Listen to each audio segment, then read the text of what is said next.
Iglesia ni Cristo magsasagwa daw ng malakihang rally para harangin ang impeachment case against VP Sara.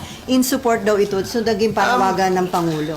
Anong... Ewan ko kung pareho yung napanood mo sa napanood ko, pero ang sabi ng Iglesia ni Cristo, susuportahan nila ang posisyon ng Pangulo na hindi siya sang-ayon sa impeachment.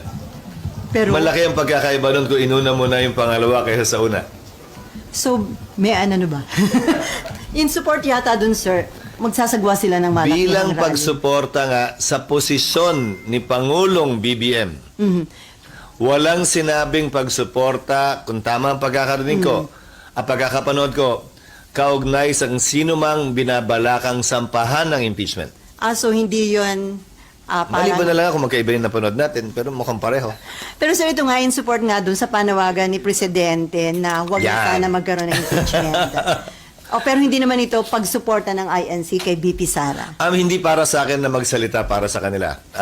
Iniinterpreta ko lamang yung kanilang sinabi base sa mga salitang ginamit na ito'y pagsuporta sa posisyon at pananaw ni Pangulong Marcos na hindi makakabuti ang impeachment sa ating bansa sa panahong ito. So ito nga mangyayari, malokang rally ng INC, patunay na talagang very divisive itong impeachment. Marahil patunay na ayaw nila tulad ng maraming Pilipino na magkawatak-watak tayo kung kailan maganda na sana ang takbo ng ating bansa. At marahil posisyon ito na hindi dapat madiktahan ng isa, dalawa o tatlong tao kahit pinuno pa natin sila na magkahiwa-hiwalay at magkawatak-watak tayo.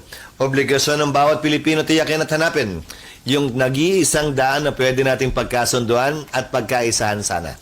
Imbis na pilit nating hinahanap yung pag-aawayan natin, pagkakawatak-watak natin at hindi natin pagkakasundo-sundo. Okay, let's go.